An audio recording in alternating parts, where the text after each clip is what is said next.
오늘은 신앙의 동반자 시리즈 마지막 날로 고용주와 고용인이 어떻게 신앙의 동반자가 될 수 있을지 함께 살펴보고자 합니다.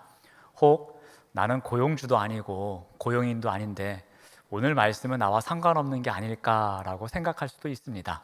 그렇지만 하나님의 말씀은 우리에게 다 적용할 수 있을 것 같습니다.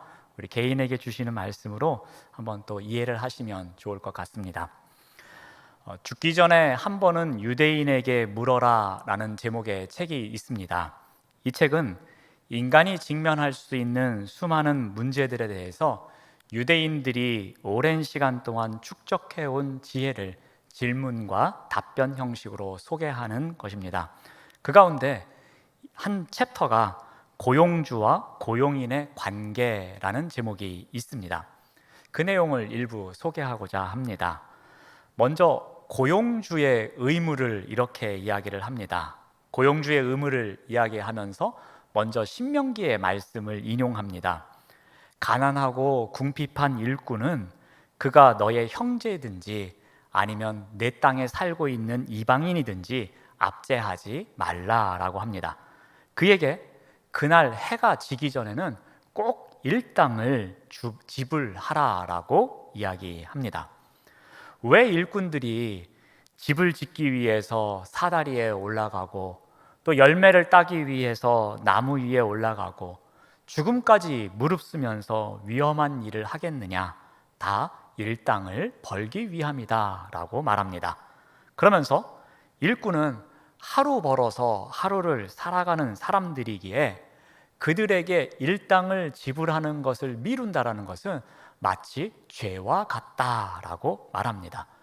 고용인에 대해서 지급의 의무를 꼭 지킬 것을 고용주의 의무에서 소개하고 있습니다. 또 한 이야기도 있습니다. 한 랍비의 아내가 여종과 다툼을 하고 있습니다. 그때 이 랍비가 아내의 편을 들지 않고 여종의 편을 들었습니다. 그랬더니 아내가 볼멘 소리를 하면서 랍비에게 항의를 합니다.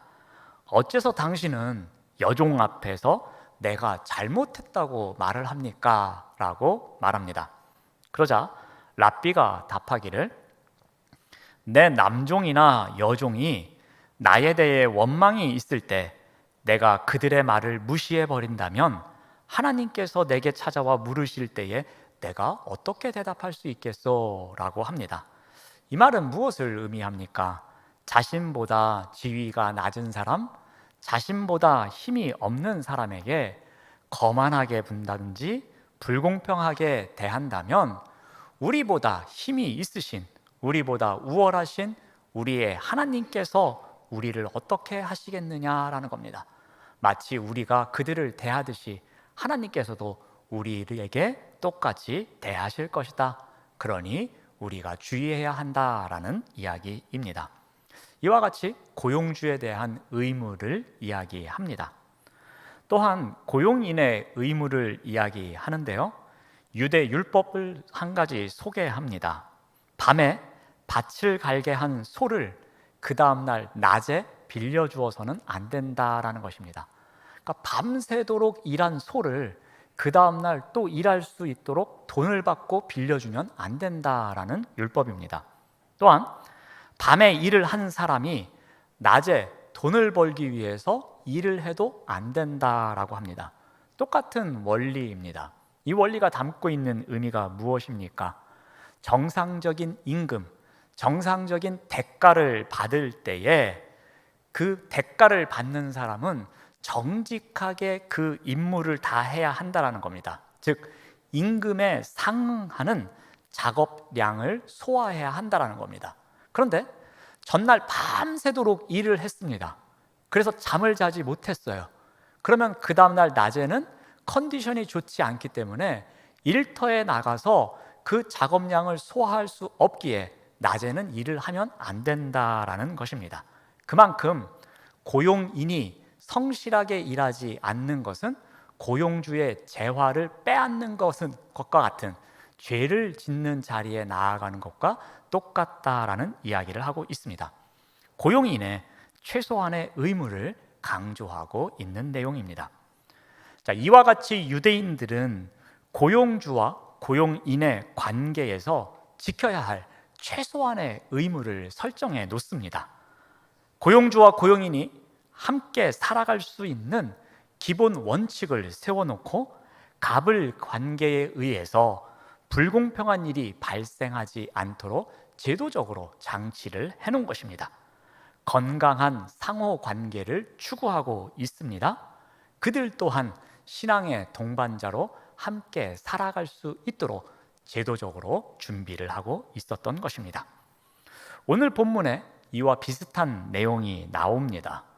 고용주와 고용인이 어떻게 하면 신앙의 동반자로 함께 살아갈 수 있는지 그 비결을 소개하고 있습니다. 먼저 고용인이 고용주에게 어떻게 해야 하는가입니다. 먼저 눈가림하지 말라라고 합니다. 우리 22절 말씀을 봅니다. 종들아 모든 일에 육신의 상전들에게 순종하되 사람을 기쁘게 하는 자와 같이 눈가림만 하지 말아라 라고 합니다. 우리 눈가림은 사람을 기쁘게 하는 자의 행동입니다.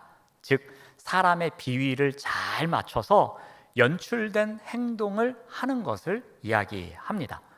이 눈가림이라는 단어를 영어 성경으로 번역할 때는 eye service로 번역을 합니다. 즉 눈으로 봉사한다라는 겁니다. 눈으로 일한다라는 의미입니다. 주인이나 감독에게 호의를 얻기 위해서 그들이 지켜보는 동안에는 열심히 일하는 것처럼 합니다. 그런데 그들이 보지 않으면은 일하는 둥 마는 둥 한다라는 것입니다. 여러분 혹시 이런 눈가림 하면서 적당히 일해 보신 경험이 있으실지 모르겠습니다. 학창 시절에 저는 경험해 본 적이 있습니다. 제가 초등학교를 다닐 때 교실 바닥이 나무마루였습니다. 그래서 한 달에 한 번씩 그 왁스 칠을 하기 위해서 양초와 마른 걸레를 가져오라고 했습니다. 그러면 학생들을 이렇게 줄 세워서 앉혀놓고 선생님의 지휘하에 그 양초를 바르고 열심히 걸레질을 했습니다. 그런데 선생님이 관리를 하고 선생님이 보고 계시면 열심히 양초도 바르고 열심히 걸레질도 합니다. 그런데 선생님이 복도로 나가시고 안 보이시면 어떻게 합니까? 자리에서 일어나서 발밑에다 걸레를 두고 대충대충 닦는 둥 마는 둥 했습니다. 바로 이런 것이 눈가림입니다. 누군가 보면 열심히 하고 보지 않으면 열심히 하지 않는 것입니다. 당시에 일꾼들이 이와 같은 삶을 살고 있었던 것입니다. 그런데 왜 이렇게 눈가림하면서 일을 하고 있었을까요? 이것은 아무리 열심히 일을 해도 티가 나지 않고 적당히 일을 해도 티가 나지 않을 것이다 라고 생각했기 때문입니다. 아무리 내가 열심히 일한들 우리 주인이 모든 소득을 가져갈 것이다 라고 생각하기에 적당히 눈가림으로 일을 했던 것입니다. 아무 의욕도 없습니다. 열정도 없습니다. 그래서 눈가림으로 일을 합니다. 이러한 일꾼을 향하여서 바울은 어떻게 이야기합니까? 여러분이 신앙의 동반자로 함께 살아가기 위해서는 눈가림하면서 일을 하면 안 됩니다 라고 합니다. 여러분이 크리스천인데 그러한 일꾼으로 살아가는데 이렇게 사람의 눈만 의식하면 안 됩니다 라고 이야기를 합니다. 주인이 보고 있는 일이나 주인이 평가하는 일, 그러한 일은 열심히 하고 그렇지 않은 일은 잔꾀를 부리고 요령을 피워서 사람의 눈을 속인다 하면은 이것은 잘못된 일입니다 라고 말하고 있습니다. 이것은 신앙의 동반자를 속이는 일입니다. 신앙의 동반자를 눈가림으로 해서 그의 이익을 빼앗아 오는 것이라고 봅니다. 그러므로 신앙의 동반자로 함께 살아가기 위해서는 눈가림으로 사람의 기쁨만 채우는 일을 해서는 안 된다고 이야기를 합니다. 그렇다면 어떻게 해야 한다라고 합니까? 22절 말씀을 계속 보시면 오직 주를 두려워하여 성실한 마음으로 하라라고 합니다. 눈가림으로 하지 말고 성실한 마음으로 해야 한다라고 합니다. 이 성실한 마음은 다르게 번역을 하면은 마음의 단일함으로라고 할 수 있습니다. 그러니까 마음의 단일함이라는 것은 어떤 다른 속셈이나 숨기고자 하는 의도, 그리고 그 안에 들어있는 다른 요령이 있지 않는 순전한 마음을 이야기합니다. 그리고 이 단어는 구약 성경에 쓰일 때에는 하나님을 경외하는 마음을 나타낼 때 사용한 단어입니다. 그래서 22절에서 어떻게 말합니까? 성실한 마음으로 하는데 어떤 성실한 마음입니까? 주를 두려워하는 성실한 마음으로 일을 해야 한다라고 합니다. 즉 주님을 경외하는 마음, 주님을 두려워하는 마음, 그러한 순전한 마음으로 다른 요령이나 잔꾀가 섞이지 않은 마음으로 일을 해야 한다라고 가르쳐 줍니다. 자, 그렇다면 눈가림을 하지 않고 성실한 마음으로 우리가 일을 하기 위해서 필요한 것이 있습니다. 그것이 무엇이냐면은 먼저 확실한 목적이 있어야 합니다. 23절 말씀을 봅니다. 무슨 일을 하든지 마음을 다하여 주께 하듯 하라라고 합니다. 이 고용인의 신분으로 살아가다 보면은 고용주가 시키는 일이 마음에 들지 않을 때도 있습니다. 자, 그런데도 하기 싫은 일일지라도 어떻게 하라고 오늘 말씀에서는 이야기합니까? 무슨 일이든지 주께 하듯 해야 한다라고 가르쳐 줍니다. 이것은 어떤 의미이냐면은 시킨 일이 내 마음에 들든 들지 않든, 그리고 시킨 사람이 내 마음에 들든 들지 않든 무조건 나에게 맡겨준 일이라면 주님께 하듯이 해야 한다라는 말입니다. 여러분, 우리가 하는 일이 모든 일이 거룩한 일이기를 바랍니다. 그런데 이 거룩한 일은 일의 종류에 따라서 좌우되는 것이 아닙니다. 교회 안에서 하는 일이라 그래서 거룩한 것이고 밖에서 하는 일이라고 거룩하지 않은 일이 아닙니다. 그 일에 임하는 자의 동기와 자세가 일의 거룩성을 결정합니다. 그러므로 무슨 일을 하든지 그 목적이 주께 하는 일이다라는 마음을 갖고 하는 것, 그 일이 바로 거룩한 일이 되는 것입니다. 무슨 일을 하든지 그 일을 나에게 주님께서 맡겨주신 일이다라는 믿음으로 먼저 받아들이고, 그 일을 사람의 유익을 위해서만이 아닌 하나님의 나라를 위해서 하는 일이다라는 마음으로 해야 하는 것입니다. 그러한 목적이 분명해야지만 우리에게 맡겨진 일을 성실하게 감당할 수 있는 것입니다. 그러므로 일의 종류가 중요한 것이 아니라 일의 목적이 분명해야 우리에게 맡겨진 일을 성실하게 감당할 수 있는 것입니다.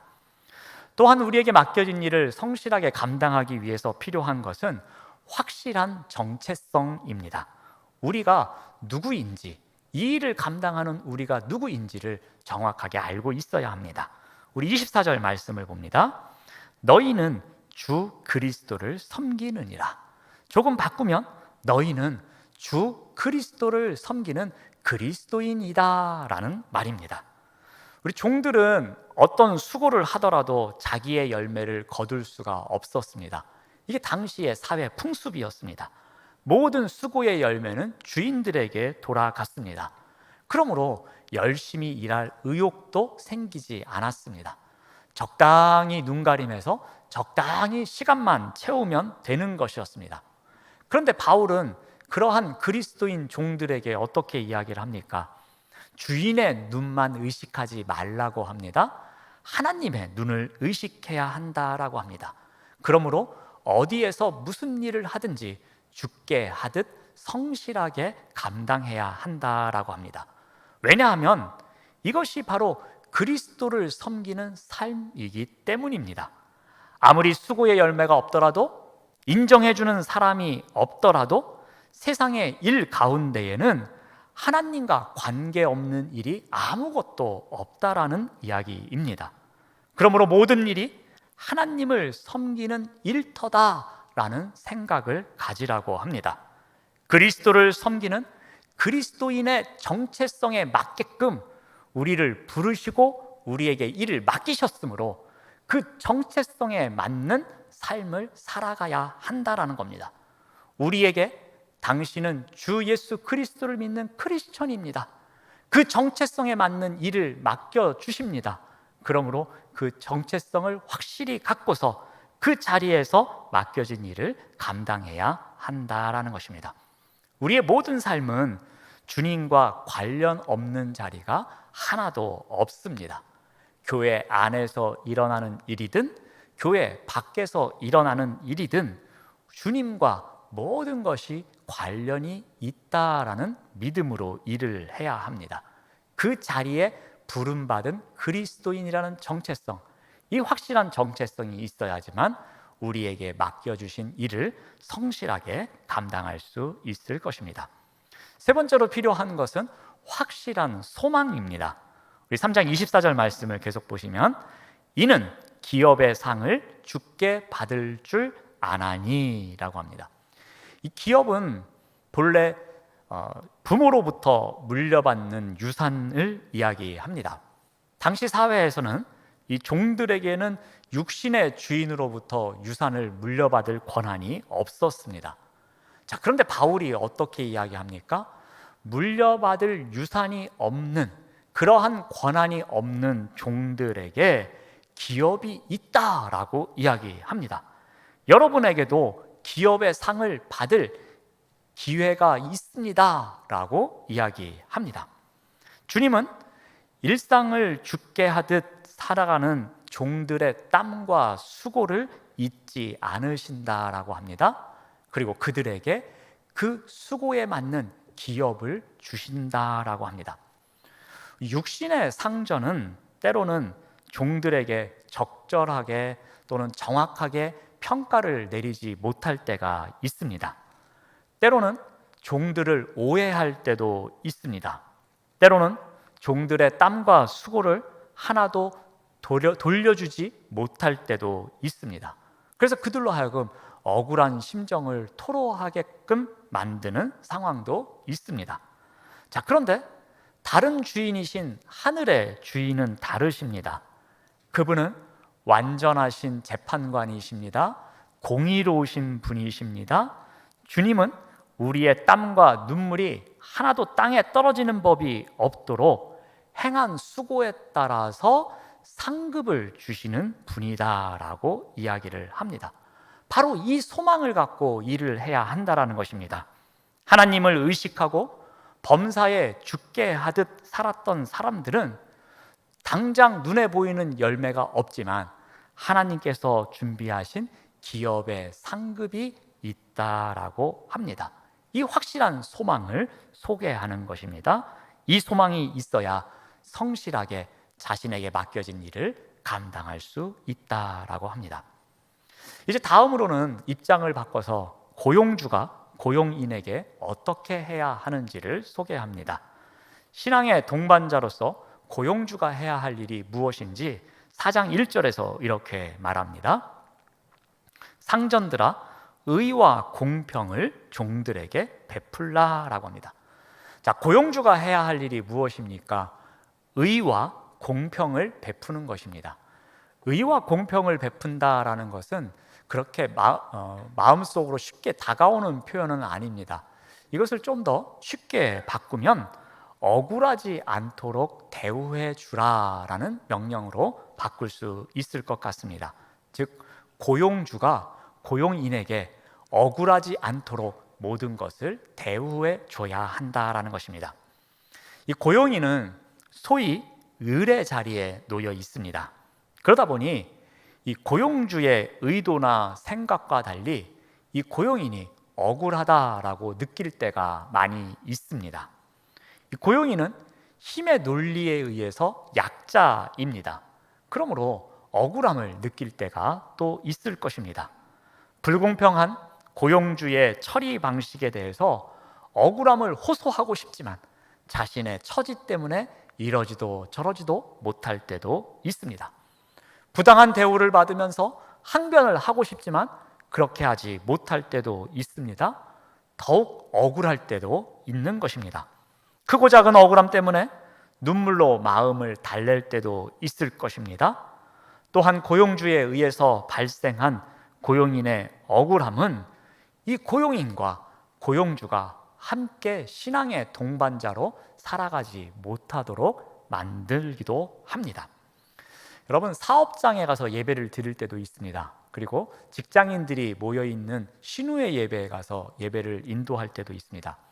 제가 그런 자리에 가면 유심히 살피는 것이 있는데, 그곳에서 일하고 있는 직원들의 표정을 열심히 살핍니다. 이때 함께 일하는 직원들의 표정을 보면 고용주가 평소에 어떻게 말을 하고 어떻게 행동을 하는지를 우리가 추측할 수가 있습니다. 즉, 고용주가 고용인과 신앙의 동반자로 함께 살아가고 있는지 그렇지 않은지를 이 고용인의 표정을 통해서 살펴볼 때가 있습니다. 고용주가 크리스천입니다. 그런데 이 고용인은 크리스천이 아닌 사람들이 있습니다. 그럼에도 불구하고 목사인 제가 가서 인사를 하면 너무나 반갑게 인사를 해줍니다. 그리고 그분들의 일하는 모습을 보면 표정이 밝습니다. 목사에게 인사하는 표정 가운데에 고용주에 대한 존경심이 담겨져 있는 것이었습니다. 사업장이 얼마나 많은 이익을 내는지, 얼마나 많은 손실을 내는지 그것은 잘 모르겠지만, 고용주와 고용인이 한 가족처럼 신앙의 동반자로 함께 직장을 세워가고 있는 모습을 직원들의 표정을 통해서 알 수 있습니다. 근데 반대의 경우도 있습니다.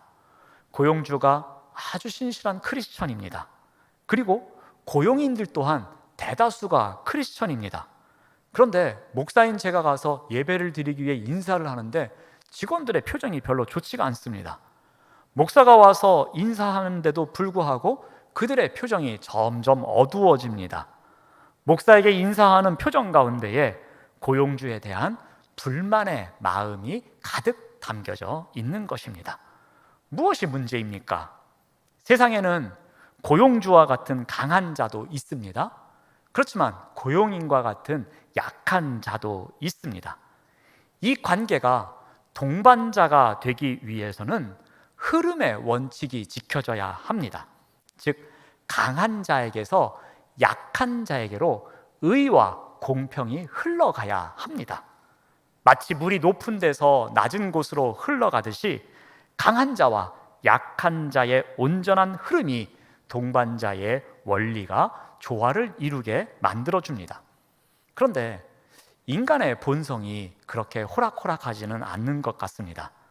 흐르기는 흐르는데 거꾸로 흐르는 것 같습니다. 오히려 약한 데에서 강한 데로 흘러가고 있습니다. 약한 자의 것이 강한 자의 것으로 흘러갑니다. 그래서 빈익빈 부익부가 생깁니다. 마음도 더 그러합니다. 하나님이 주신 각 사람의 아름다움이 조화를 이루면서 신앙의 동반자로 함께 살아가야 되는데 불공평하고 불의한 일이 더 많이 발생합니다. 고용주가 고용인에게 의로움과 공평을 흘러보내지 못하기 때문에 발생하는 문제입니다. 자, 그렇다면 어떻게 해야 합니까? 어떻게 해야 의와 공평을 베풀면서 살 수 있겠습니까? 그것에 대해서 4장 1절에서 이렇게 답변을 해줍니다.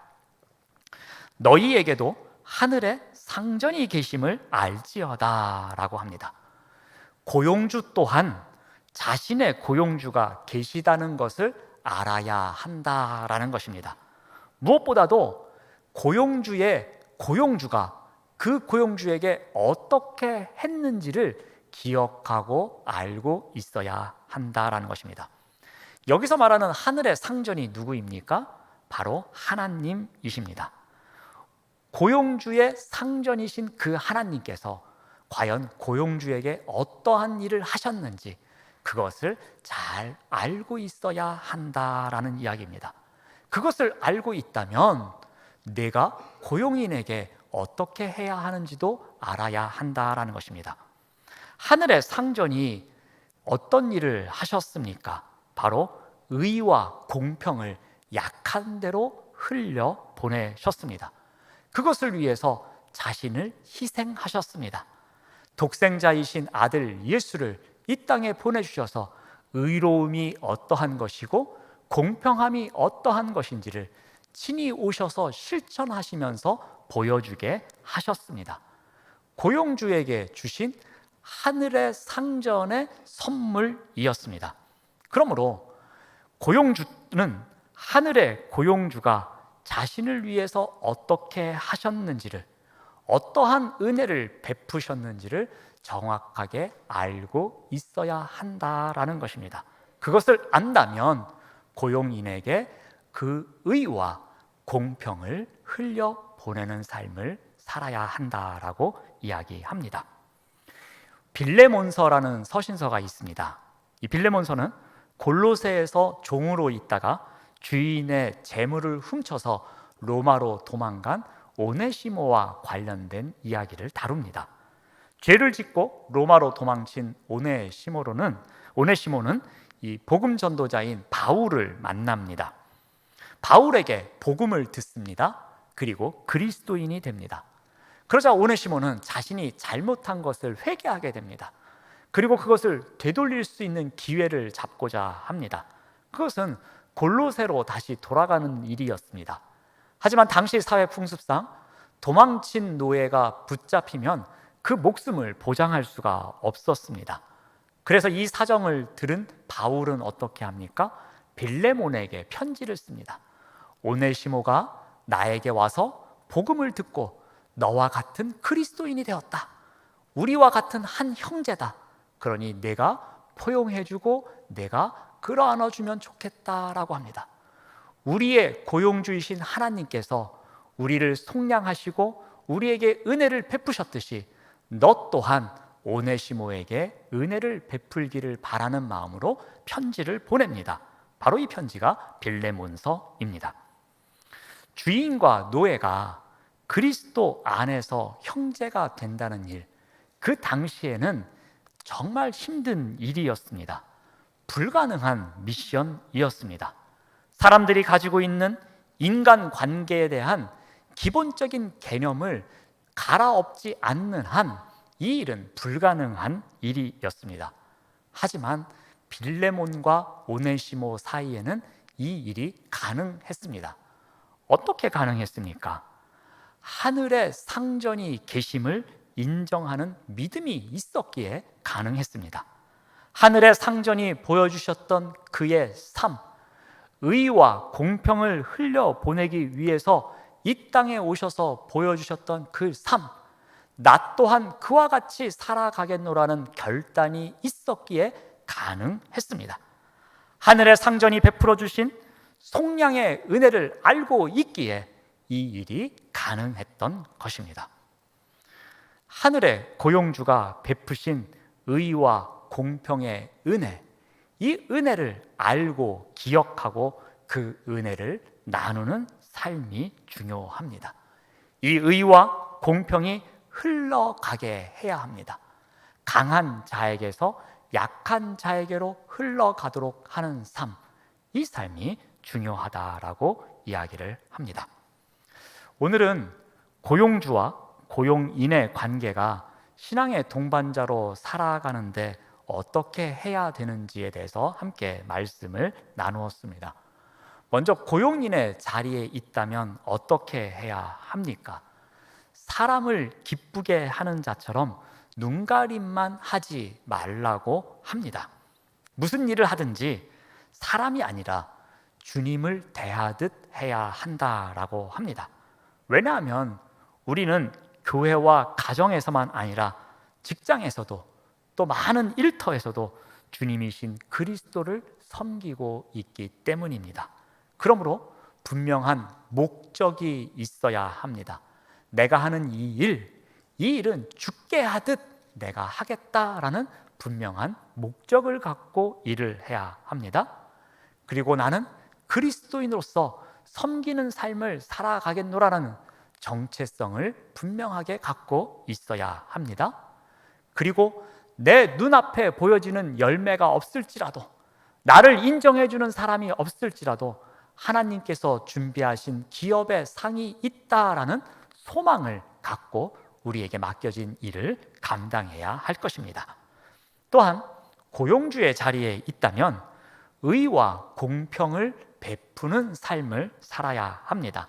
쉽게 말씀드려서 함께하는 사람들이 억울하다라고 생각하는 일이 생기지 않도록 해야 한다라는 것입니다. 왜 그렇습니까?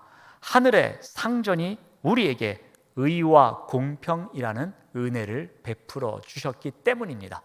우리는 그 은혜를 기억하면서 그 은혜를 함께하는 사람들과 나눠야 한다라고 가르쳐 줍니다. 그런데 더 중요한 것이 있습니다.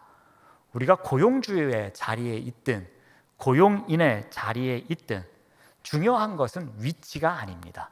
중요한 것은 어느 위치에 있든지 그 위치에서 어떻게 역할을 하느냐가 중요한 것입니다. 그 자리에서 신앙의 동반자로 함께 살아가기 위해서는 내가 먼저 하라는 것이 아니라 내가 먼저 하나님 나라를 살아가는 삶을 보여줘야 합니다. 그러므로 우리는 기도할 때뿐만이 아니라 찬송 부를 때뿐만이 아니라 예배 드릴 때뿐만이 아니라 우리의 일상에서 하나님 나라를 살아가는 삶을 살아가야 합니다. 우리는 그리스도인들을 만날 때뿐만이 아니라 누구를 만나더라도 우리의 말이나 우리의 행동이나 우리의 생각이 주 예수님의 이름을 위해서 합니다. 죽게 하듯이 합니다 라는 마음으로 하나님 나라의 의와 공평을 보여주고 실천하는 삶을 살아가야 할 것입니다. 바로 이 역할이 어느 자리에 있든지 해야 할 우리의 몫입니다. 이러한 몫을 감당하면서 신앙의 동반자로 우리가 소속된 공동체에서 살아가시는 우리 모두가 되시기를 바랍니다. 기도하겠습니다. 하나님 감사합니다. 우리에게 허락하신 자리에서 무슨 일을 하든지 주님을 위하여 살아가도록 인도하여 주시옵소서. 무엇보다 우리를 세우신 자리에서 하나님 나라를 살아가는 신실한 삶이 있도록 인도하여 주시옵소서. 예수님의 이름으로 기도드립니다. 아멘.